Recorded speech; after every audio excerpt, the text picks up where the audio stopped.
मंजू, ये कितना गीला पोछा लगा रही है? लादी कब सूखेगी? 50 बार समझा चुकी हूँ।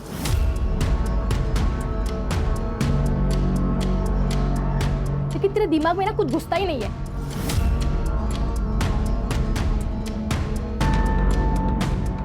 यूजलेस।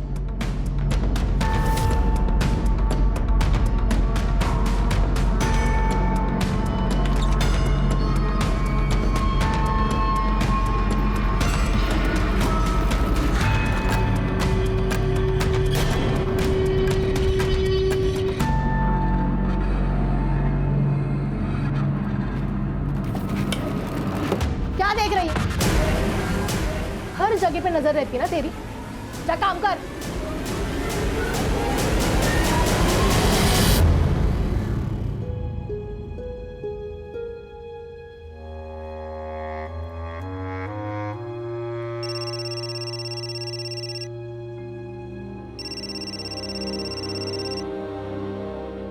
किशोर, ताई का फोन है। कैसी है बेटा? मैं ठीक हूँ आई। पैसे मिल गए थे ना? एकदम सही समय पर।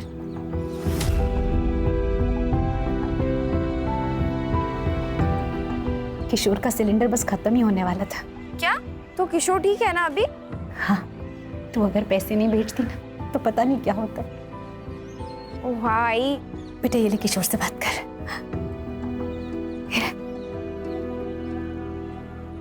ताई, अब मुझसे मिले कब आओगे?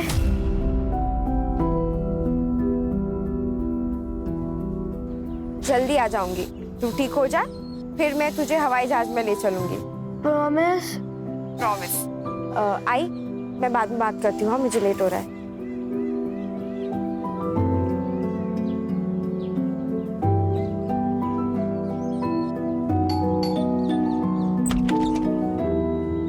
टाइम मिला तुझे वापस आने का?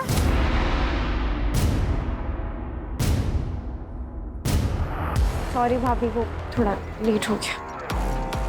सॉरी भाभी, इतना लेट आई है, अभी घाई घाई में काम करेगी। नहीं भाभी, आप टेंशन मत लीजिए, मैं अच्छे से काम करूंगी। घाई घाई के चक्कर में ना कहीं गंदगी नहीं रह जाए। और हाँ, वो मीता के घर जाके आई या जाना बाकी है? नहीं भाभी, बाकी है। अभी तो मैं शिल्पा भाभी के घर से आ रही हूँ। सुन, तुझे ना पैसों की जरूरत थी, इसलिए वो शिल्पा के घर में काम करने बोला था। वो तेरा पार्ट टाइम है, ये फुल टाइम है। लेकिन तुझे मेरे घर के काम की और मीता के घर के काम की बिल्कुल चिंता नहीं है। लेट आती है, घाई घाई में काम करती है।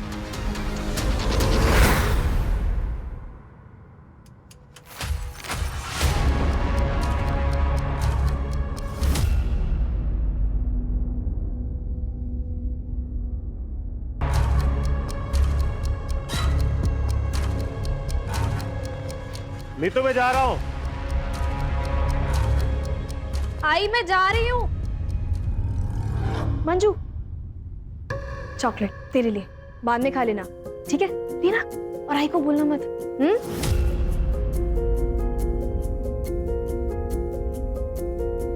बाय। अरे मंजू, तू आ गई? अच्छा। जी भाभी।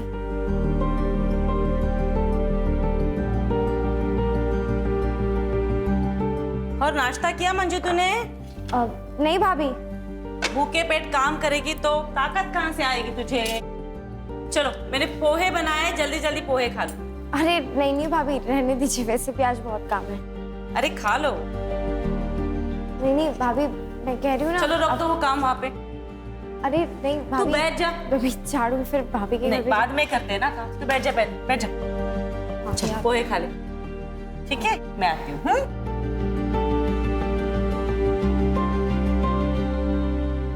मम्मा, मेरी प्रोजेक्ट फाइल नहीं मिल रही है, आपने देखी क्या? दीदी एक मिनट, मैं ढूंढ देती हूँ। You eat, sweetheart. I'll find it.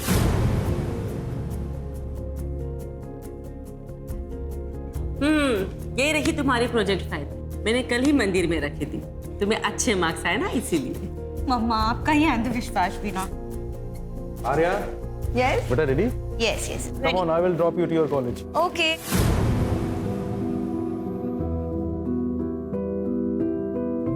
Bye मम्मा। बाय बेटा। Bye bye Manju.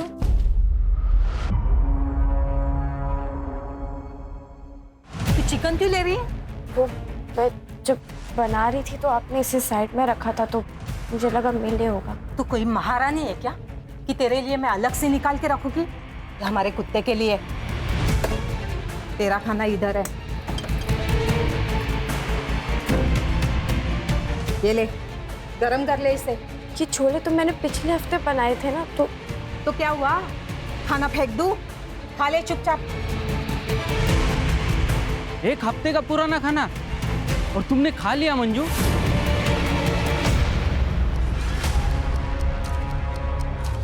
तो क्या करती, भूख लगी थी तो खा लिया। ये लोग ना बाइयों के साथ ऐसे ही बर्ताव करते। नीता भाभी, देविका, आर्या, नवीन सर, ये सब बच्चे, लेकिन बाकी सब तो हैवान है, हैवान।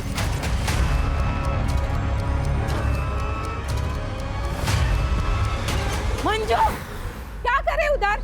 घर आके कुछ काम ही कर ले।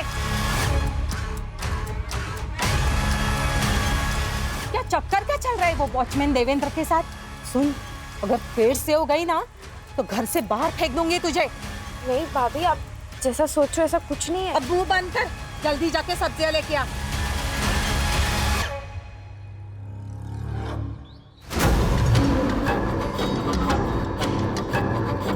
देखो दत्तू, तुम मेरा रास्ता छोड़ दो, ठीक है?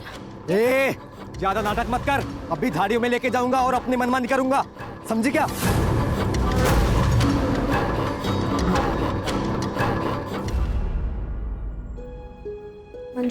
मंजू ऐसे मत रो, हिम्मत से काम लो। अच्छा हुआ बाई चांस नवीन वहां पे पहुंच गए थे, वरना पता नहीं वो गुंडा उसके साथ क्या करता। इतनी सारी मेड्स है जो काम करने बाहर जाती है, उन्हें तो कोई नहीं छेड़ता। सारे आशिक इसके ही पीछे लगे पड़े। तूने उकसाया होगा ना उसे। यार बस करो ना। बस सारी गलती मेरी ही दिखती है तुम्हें। मंजू एक काम कर, तू उठ, अंदर जाके आराम कर। हाँ आराम कर जाके, सारे काम मैं करने बैठी हूँ इधर।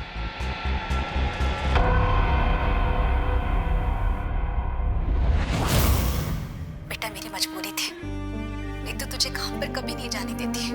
खुद मेहनत करके दोनों को पाल लेती, लेकिन किशोर को मेरी जरूरत है। और तेरे बाबा के बारे में तो जानती है ना, सारा पैसा दारू में उड़ा देते हैं। मुझे पूरा यकीन है एक दिन ये सारी मुसीबतें खत्म हो जाएंगी।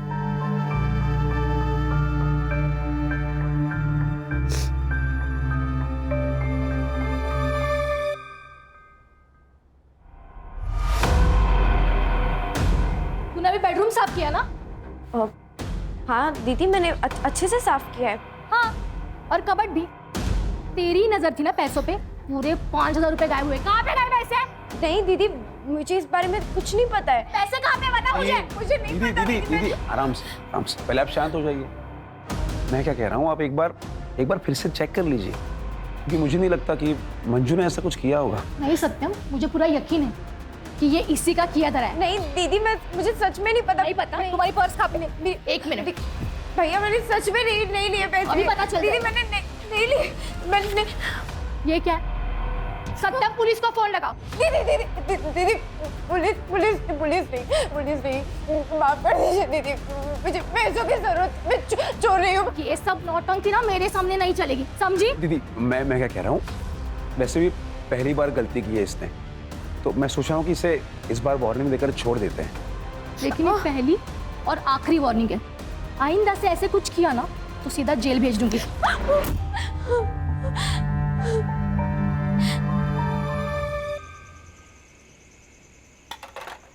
मंजू क्या कर रही है? चलते। अरे लेकिन कहाँ? अरे यार, मम्मा पापा देविका के पेरेंट्स के साथ बाहर गए, हम भी कहीं चल के पार्टी करते हैं ना। लेकिन दीदी, हम जा कहाँ रहे हैं बताइए तो। अरे तुम बैठो, हम लॉन्ग ड्राइव पे जा रहे हैं। सिट।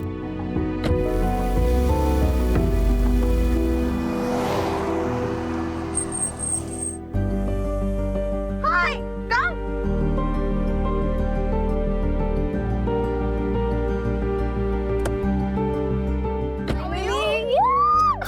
कैसी है? I am good. अरे इसी में लिए? हाँ यार, चलो फिर मजा आने वाला है। चले मंजू, चलो।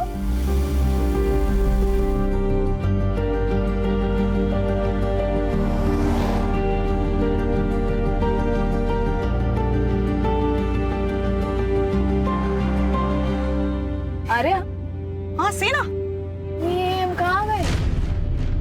एक सेकंड, गाड़ी साइड में लगा। चरक लेना। दीदी क्या? मंजू सुनो, तुम यहाँ पे वेट करो, हम लोग बाहर देख कर आते हैं। ठीक है? लेकिन हम लोग आ रहे हैं।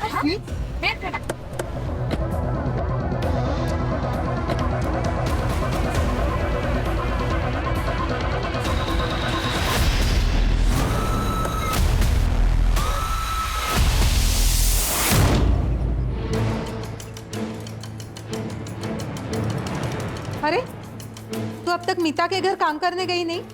मैं अब वहाँ काम नहीं करती भाभी, मैंने आप पास ही में दूसरा छुट्टा काम ले लिया है। हैं?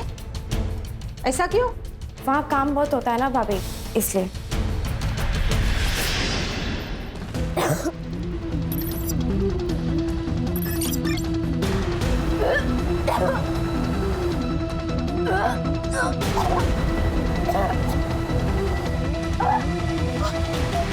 किसका पाप है तेरे पेट में? किसका पाप है? उस वॉचमैन का ना? बोलती क्यों नहीं? चिल्ला क्यों रही है? तो मंजू रो क्यों रही है?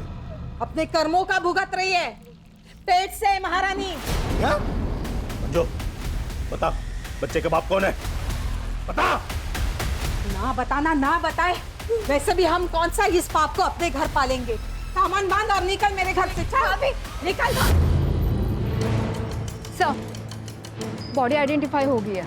मंजू काले नाम है, उम्र 17 साल। सर कुछ दिन पहले हिंजवड़ी पुलिस स्टेशन में उसने एक कंप्लेंट भी लिखवाई थी। सर मंजू घर में काम करने वाली बाई थी सर। उसने शिल्पा माथुर और उसके भाई सत्यम राठी के खिलाफ कंप्लेंट की थी कि वो उनको सैलरी नहीं दे रहे। और उनका क्या कहना है? सर शिल्पा का ये कहना है कि मंजू ने उनके घर पे चोरी की थी। मंजू को उन्होंने रंगे हाथों पकड़ा भी था, इसलिए उसको बाद में नौकरी से निकाल दिया। ठीक है, ओके सर। सिर्फ शिल्पा और उसके भाई को बुला लो। सर चोर थी वो।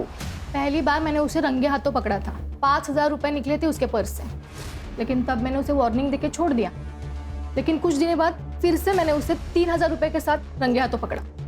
फिर मैंने डिसाइड कर लिया कि उसे नौकरी से निकालना होगा। उस पर तरस खा के मैंने काम पे रखा था। 1 नंबर की कामचोर थी वो, काम पे कम और घर के बाकी सामानों पे ज्यादा नजर थी उसकी। और तो और सर थोड़ी मूडी भी थी। इन लोगों को बस मुफ्त का पैसा चाहिए होता है। वैसे तो मंजू मेनली नवीन और बलराज के घर पे काम करती थी, पर उसे पैसों की बहुत ज़रूरत थी, इसलिए मैंने उसे पार्ट टाइम जॉब पे रख दिया था। पर मुझे क्या पता था कि वो हमारे घर पे ही चोरी करेगी। गणेश भाई सर, मंजू जहाँ जहाँ काम करती थी ना, वहाँ के एड्रेस जरा लिखवा दीजिए।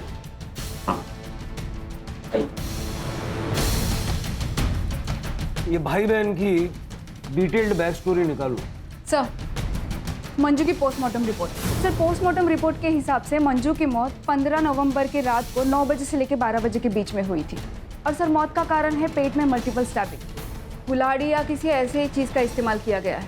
और सर मर्डर के समय वो 6 वीक प्रेग्नेंट थी।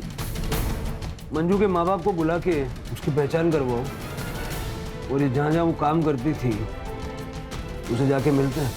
ठीक है सर। हमें नहीं पता पिछले 1 महीने में उसके साथ क्या चल रहा था। हाँ सर, हमारे यहाँ पे उसने काम करना बंद कर दिया था। और वो नीतू, उसके पास तो वो काम करती थी। नीतू हमारे यहीं पे बगल में रहती है सर। हमारे फैमिली फ्रेंड्स हैं वो। तो उसने आपके घर से काम क्यों छोड़ दिया? पता नहीं सर, हम तो उसके साथ बहुत अच्छे से व्यवहार करते थे। इनफैक्ट मैंने उससे कारण भी पूछा, पर उसने कुछ भी नहीं बताया। आपको पता था मंजू प्रेग्नेंट थी? नहीं सर, मुझे तो पता ही नहीं था। मुझे तो तब पता चला जब नीतू ने उसको काम से निकाला। प्रेग्नेंट थी वो, और बता भी नहीं रही थी कि बच्चा किसका है। हमारे घर में जवान बेटी है, उस पर क्या असर पड़ता, इसलिए मुझे उसे काम से निकालना पड़ा। मंजू ने आपको बताया था वो कहाँ जा रही है? अपने गांव अम्बे गांव जाने वाली थी वो, अब 1 हफ्ते पहले, है ना? हाँ। आपको पता मंजू का रिलेशन किसके साथ था? मेरा मतलब है उसके बच्चे का बाप कौन होगा? मुझे पक्का यकीन है वो हमारा वॉचमैन ही है। देवेंद्र नाम था उसका। घंटों बातें करते रहते थे वो। एक दिन तो मैंने देखा था मंजू के गले में हाथ डाल के खड़ा था वो। मंजू अंदर आ जा, क्या करे उधर? हमारा शक तो तब गहरा हुआ जब मंजू के जाने के अगले दिन ही देवेंद्र ने भी काम पे आना बंद कर दिया। उसने सोसाइटी के सेक्रेटरी को बताया कि उसे कहीं और जॉब मिल गई है। मंजू की किसी के साथ कोई दुश्मनी, लड़ाई झगड़ा ऐसा कुछ था?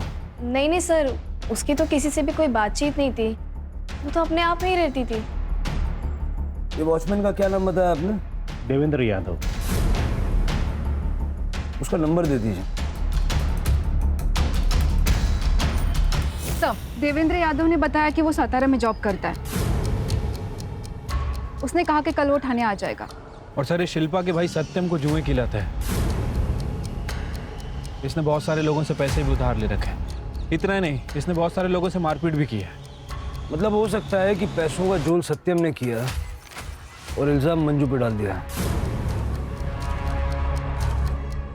लेके आओ इस सत्यम को। मैं दीदी के कबड़ से छोटी छोटी अमाउंट लिया करता था सर, ताकि दीदी कभी नोटिस ना कर पाए। एक दिन मंजू ने मुझे ऐसा करते हुए देख लिया सर।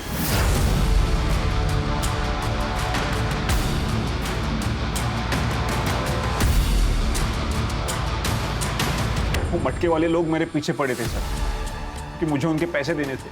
इसलिए सर एक दिन मैंने सीधे 5,000 रुपये निकाल लिए और फिर दीदी को शक हो गया ना, इसलिए मैंने वो पैसे फिर से मंजू की पर्स में रख दिए और फिर दीदी को मंजू की पर्स से वो पैसे मिल गए सर। फिर भी मैंने दीदी से कहा था सर, मंजू को एक और मौका देने के लिए।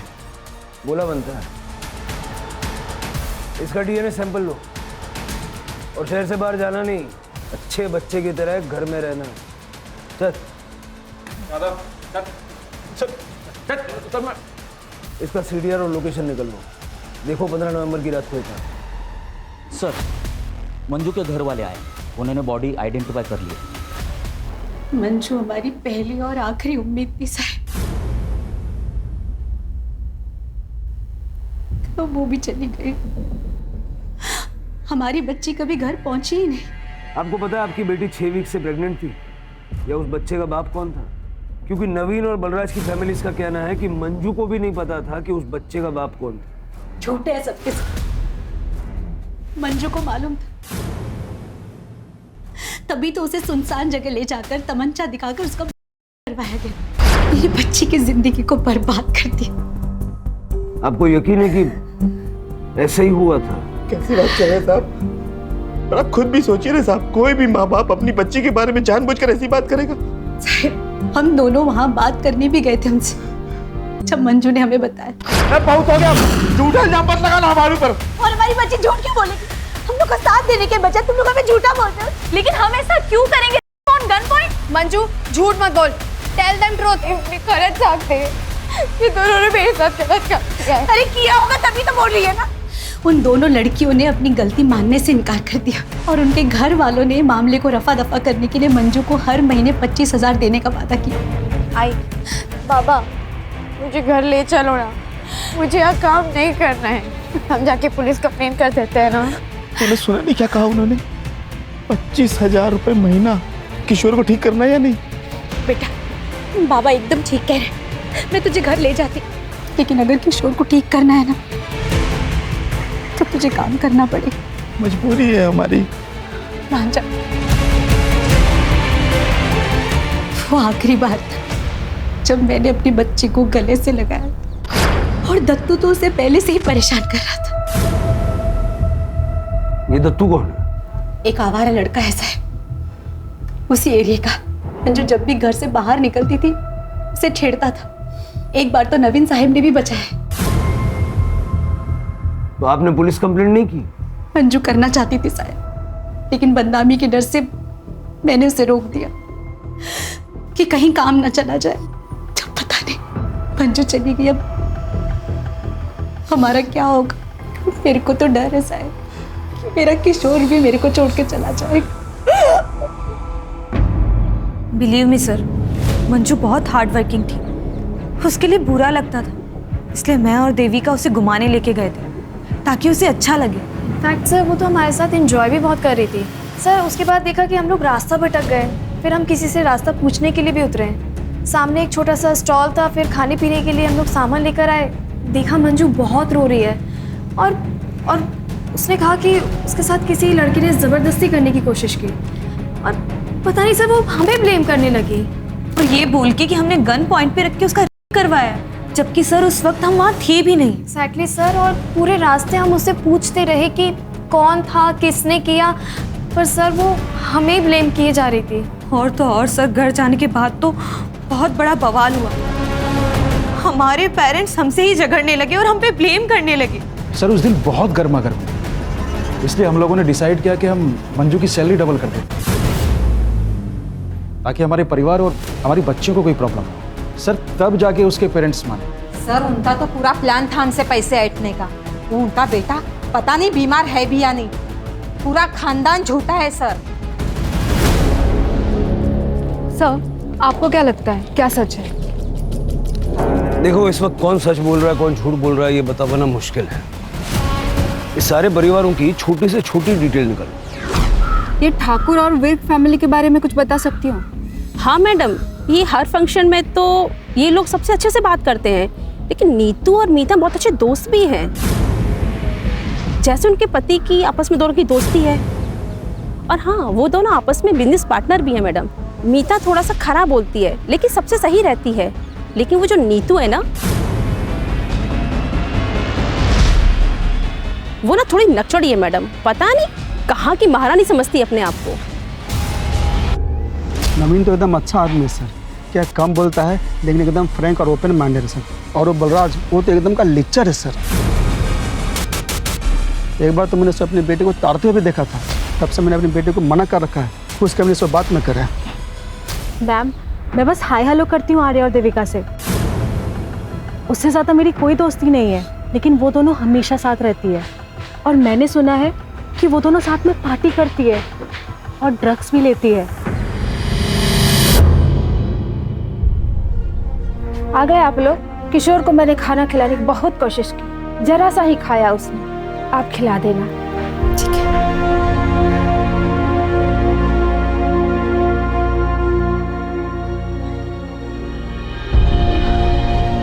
आई बाबा, अब ताई वापस कभी नहीं आएगी ना?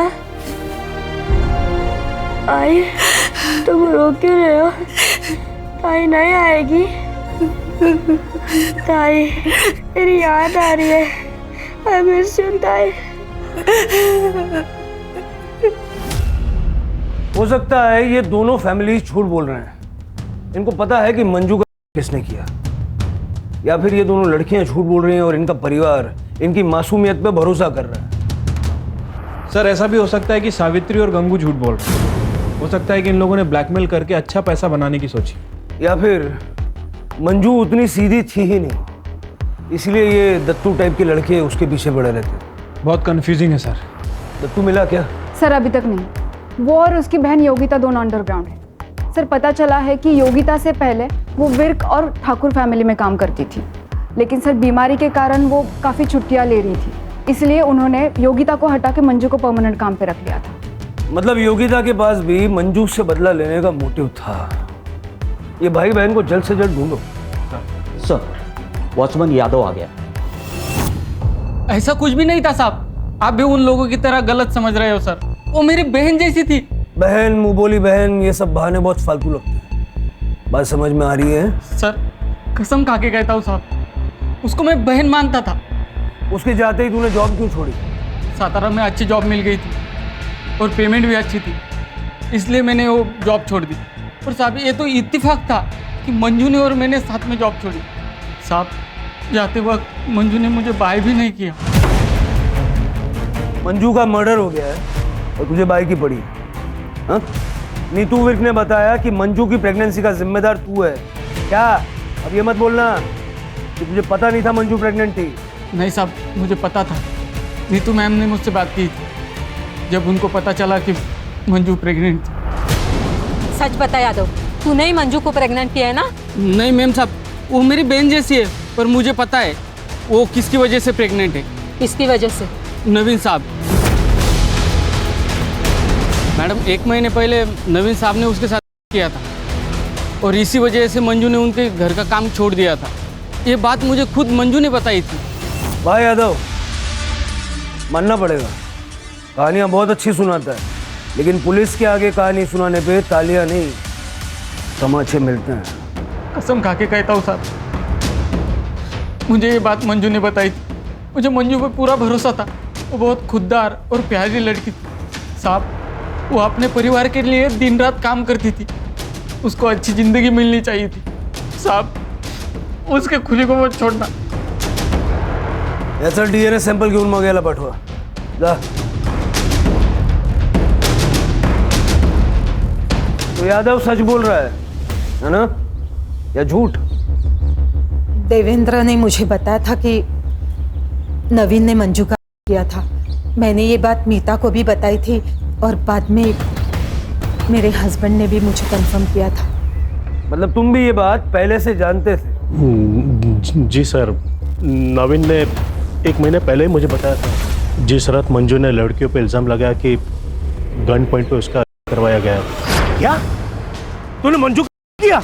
हाँ यार, कल रात को मैं लेट घर पहुंचा था और मैंने थोड़ी सी ड्रिंक भी कर रखी थी। मंजू ने जब मुझे बताया कि किसी ने गन पॉइंट पे उसका किया तो यार मैं अपने ऊपर कंट्रोल नहीं कर पाया। मैं आउट ऑफ कंट्रोल हो गया था। और सच बताऊं तो मुझे उसके ऊपर गुस्सा भी था यार। उसने बेवजह हमारी बच्चियों को इसमें घसीटा है। मैं तो सिर्फ कंसोल करने की कोशिश कर रहा था यार, बस।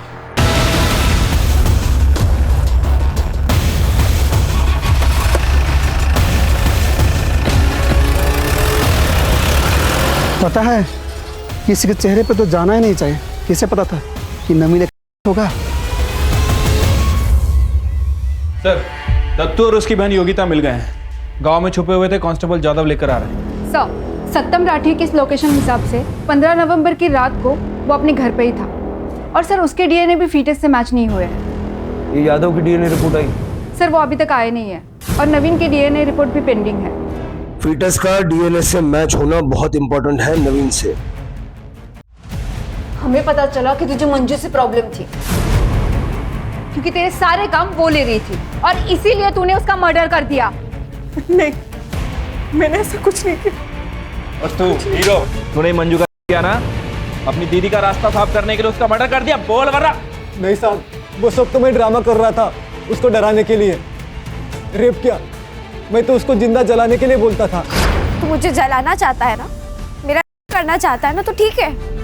एक काम कर, तू ना मुझे मार ही दे, पर तू मुझसे एक वादा कर कि मेरे मरने के बाद तू मेरे भाई का, उसके इलाज का और मेरे आई बाबा के 2 वक्त के रोटी का इंतजाम करेगा। क्योंकि अगर मैं नहीं रही ना, तो मेरे पीछे उनके देखभाल के लिए कोई नहीं है। बोल, करेगा तू ये सब? हाँ, मुझे मंजू से प्यार हो गया था। मैं 1-2 बार उसको मिलने के लिए गया था। मैं तुझे बहुत चाहता हूँ। शादी बनाएगी तू मेरे साथ? तुम मेरे बारे में कुछ जानते नहीं हो, तो फिर नहीं पता मेरे साथ क्या हुआ है। बहुत गलत हुआ है मेरे साथ। मुझे जानना भी नहीं है। वो जो उस दिन कार में जो हुआ था उसे भूल जा। क्या? तुम्हें कैसे पता कि उस दिन मेरे साथ? हाँ, ये जो मंजू ने इल्जाम लगाया था कि गन पॉइंट पे किसी ने उसका किया, ये बात सच है?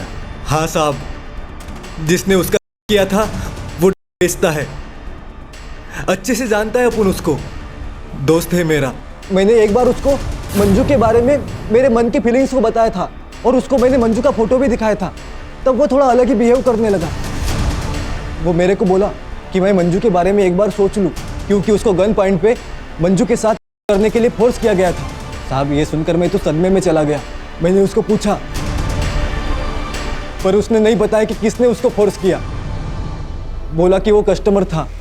कहाँ मिलेगा ये गोपी?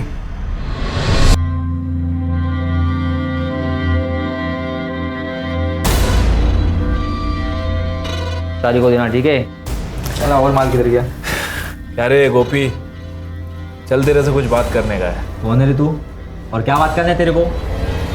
वो गन पॉइंट वाला मर्डर केस है ना, उसके बारे में। साहब, आर्या और देविका सिर्फ लेस्बियन नहीं, बल्कि 1 नंबर की नशेड़ी भी थी। बहुत एडजस्ट किया उन दोनों के वास्ते। अमाउंट बहुत ज़्यादा हो गया था। मैंने बोला पहले का अमाउंट क्लियर करो, फिर माल मिलेगा। फिर साहब, वो लोग ने 1 महीने पहले एक सुनसान जगह पे बुलाए थे साहब।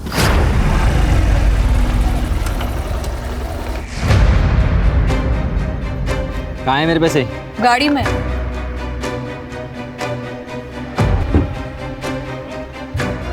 अबे ये क्या है, कहाँ है मेरे पैसे? और दोनों मिलकर मुझे ब्लैकमेल करना चालू कर दिए। बोली कि अगर फ्री में नहीं देगा तो तेरी ये वीडियो वायरल कर देंगे। मैं क्या करता साहब, ये वीडियो देख लीजिए साहब, उन दोनों ने मुझे भेजा था। इसका डीएनए सैंपल लो, मैं आठ हुआ था। सर मेरे को क्यों सर आप सर प्लीज सर। तो ये वीडियो सच है? तुम दोनों ने मिलके गोपी को फोर्स किया कि वो मंजू का करे? जी मैम, हम ये वीडियो दिखा के फ्री में लेंगे। और वो गन कहाँ से आई? सर वो गन नकली थी। हाँ सर, ये देखिए हमने ऑनलाइन ऑर्डर की थी, ये देखिए गन नकली थी सर।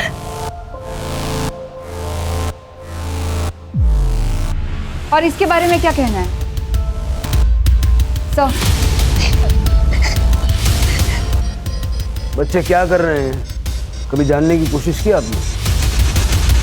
सारे माँ बाप को लगता है कि हमारे बच्चे बहुत अच्छे हैं, बहुत सीधे हैं, लेकिन बच्चों की हरकतों पर नजर रखने की जिम्मेदारी भी माँ बाप की होती है। क्यों चला दूंगी ना? चलो।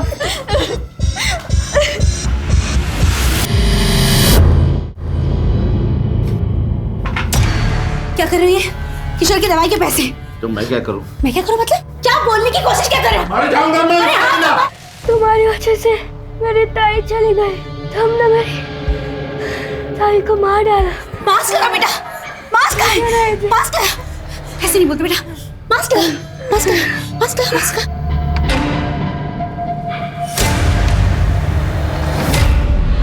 सर अभी तक जितने भी डीएनए सैंपल लिए किसी के भी सैंपल फीटस से मैच नहीं हो रहे। यादव, गोपी, दत्तू, यहाँ तक कि नवीन के भी सैंपल मैच नहीं हुए।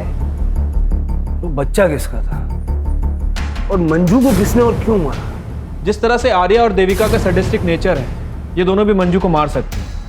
लेकिन पड़ोसियों के मुताबिक जिस रात ये मर्डर हुआ, ये लोग देर रात तक पार्टी कर रही थी। चल के हो सकता है कि कोई ऐसा है जिस पे अभी तक हमारा शक नहीं गया, या जो हमारे सामने ही नहीं आया। सर, यादव का वीडियो कॉल आ रहा है, उठाओ। हाँ यादव। सर काम से छुट्टी नहीं मिली सर, इसलिए मैं पुणे नहीं आ पाया। पर मुझे कुछ बहुत ज़रूरी चीज़ बतानी थी सर, जो मुझे मंजू ने बताई थी। वो कार में जो हुआ था ना, उसके पहले वो कुछ दिन के लिए अपने गांव गई थी, और वापस आने के बाद वो अपनी माँ से बात कर रही थी, तब मैंने सुना था। आई, तू आत्महत्या करने के बारे में सोच भी कैसे सकती है? अच्छा हुआ बाबा वहाँ समय पर आ गए और तुझे वो पेस्टिसाइड पीने से रोक लिया। तुझे पता भी है तेरे बाद किशोर का क्या होगा, कौन देखभाल करेगा उसकी? तू दोबारा ऐसा कदम नहीं उठाएगी। चल फोन ठेवते। मंजू, क्या हुआ? तेरी आई अपनी जान क्यों लेना चाहती है? क्योंकि मेरे साथ जो हुआ है, उन्हें ऐसा लगता है कि उन सबकी जिम्मेदार वो है। क्या हुआ है तेरे साथ? मंजू, अब घर चलेगी महारानी। तुम्हें अंदाजा है सावित्री ने अपने आप को खत्म करने की कोशिश क्यों की? नहीं सर, इस बारे में हमारे बीच में कोई बात नहीं हुई सर, और मैं भूल भी गया था सर। ठीक है, thanks Yadav. Yes sir. Ambe गाँव चलने की तैयारी करो शिरके। सर। कंकु मेरा दूसरा पति है साहब। 12 साल पहले नदी में डूबने की वजह से मंजू के बाबा की मौत हो गई थी। मंजू 5 साल की थी। 1 साल बाद मैंने कंकु से दूसरी शादी की, क्योंकि वो मंजू को अपनाने के लिए तैयार था। लेकिन 1 नंबर का बेवड़ा निकला कमीना। दारू और इसके अलावा उसे और कुछ सोचता ही नहीं। किशोर के बाद ऑपरेशन करा लिया, क्योंकि मुझे दूसरा बच्चा नहीं चाहिए था। 1 महीने पहले मंजू हमसे मिलने आई थी। मैं बाजार गई थी कुछ सामान लेने। जब लौटी तो देखा, अब पति के खिलाफ पुलिस में रिपोर्ट तो नहीं कर सकती थी ना। फिर मुझे लगा कि मैंने अपनी बच्ची को धोखा दिया, इसलिए मैं जीना नहीं चाहती थी। लेकिन गंगू ने मुझे बचा लिया।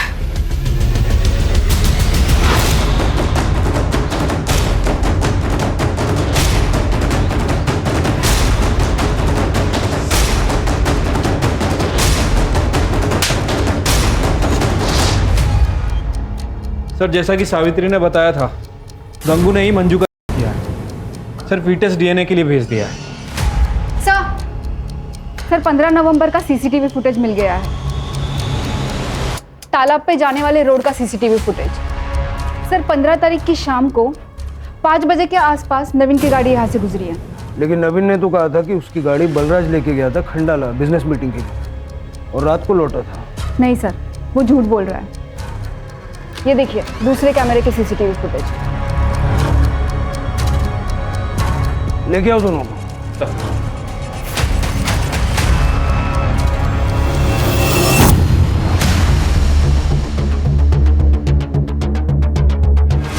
हाँ सर, मैंने ही शंकर को सुपारी दी थी मंजू को मारने की।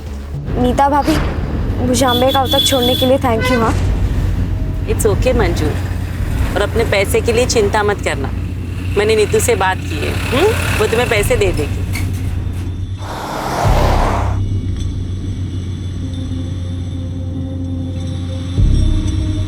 ये हम कहाँ जा रहे हैं? कि मेरे गांव का रास्ता तो नहीं, हम कहाँ जा रहे हैं?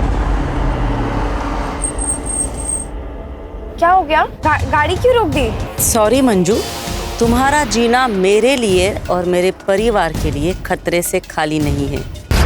सर, मुझे डर लग रहा था कि उसकी प्रेगनेंसी की बात कहीं बाहर ना आ जाए। शर्म नहीं आई? एक महिला होके तुमने अपने पति के घिनौने काम को छुपाने की कोशिश, यहाँ तक कि मंजू का खून कर दिया। और वैसे तुम्हें बता दूं, मंजू के पेट में जो बच्चा था नवीन का नहीं था। लेके जाओ इनको। चलो मैडम, चलो। Thank you. जब भी पुणे आओगे मिलना जरूर, ख्याल रखना। सर, गंगू का डीएनए फीटस से मैच हो गया है, जैसा कि देवेंद्र को प्रॉमिस किया था। मंजू को इंसाफ दिला दिया सर। सर, वो किशोर काले, मंजू का भाई, उसकी डेथ हो गई। सर, जब से हम अम्बे गाँव से वापस आए तब से उसने ऑक्सीजन सप्लाई और दवाई लेने से मना कर दिया था। संभालो अपने आप को। सर, अगर ये सो कॉल्ड पढ़े लिखे लोग मंजू को जिंदा रहने देते तो कम से कम किशोर तो जिंदा होता। फिर के हमारी सर्विस में इमोशन का कोई काम नहीं। वैसे तो तुम काम ही नहीं कर पाएंगे। अब यही प्रार्थना करो कि वो दोनों भाई बहन जहाँ कहीं भी हों खुश हों।